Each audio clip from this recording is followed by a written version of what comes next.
मकड़ी अपना जाला बनाने के लिए उपयुक्त स्थान की तलाश में थी। वह चाहती थी कि उसका जाला ऐसे स्थान पर हो जहाँ ढेर सारे कीड़े मकोड़े और मक्खियाँ आकर फंसें।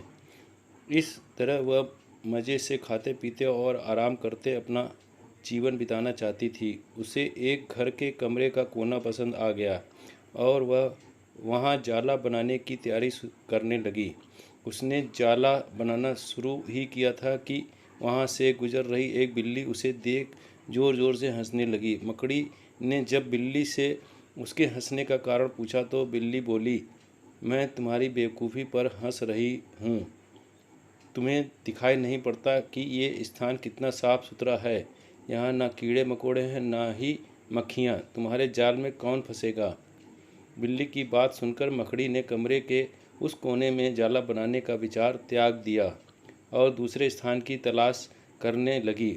उसने घर के बरामदे से लगी एक खिड़की देखी और वह वहाँ जाला बुनने लगी। उसने आधा जाला बुनकर तैयार कर लिया था, तभी एक चिड़िया वहाँ आई और उसका मजाक उड़ाने लगी। अरे, तुम्हारा दिमाग खराब हो गया है क्या? जो इस खिड़की पर जाला बुन रही हो?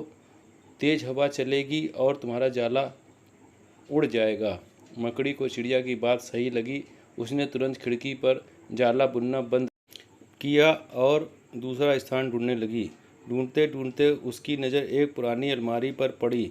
उस अलमारी का दरवाज़ा थोड़ा खुला हुआ था। वह वहां जाकर जाला बुनने लगी। तभी एक काकरोच वहां आया और उसे समझाइश देते हुए बोला, इस स्थान पर जाला बनाना व्यर्थ है। यह अलमारी बहुत पुरानी हो चुकी है। कुछ ही दिनों में इसे बेच दिया जाएगा। तुम्हारी सारी मेहनत बेकार चली जाएगी। मकड़ी ने काकरोच की समझाइश मान ली और अलमारी में जाला बनाना बंद कर दूसरे स्थान की खोज करने लगी। लेकिन इन सबके बीच पूरा दिन निकल चुका था। वह थक गई थी और भूख प्यास से उसका हाल बेहाल हो चुका था। अब उसमें इतनी हिम्मत नहीं रह गई थी कि वह जाला बना सके। थक हार कर वह एक स्थान पर बैठ गई। वहीं एक चींटी भी बैठी हुई थी। थकी हारी मकड़ी को देख चींटी बोली, मैं तुम्हें सुबह से देख रही हूँ। तुम जाला बनाना शुरू करती हो और दूसरों की बात में आकर उसे अधूरा छोड़ देती हो। जो दूसरों की बातों में आता है उसका तुम्हारे जैसा ही हाल होता है। चींटी की बात सुनकर मकड़ी को अपनी गलती का एहसास हुआ और वह पछताने लगी।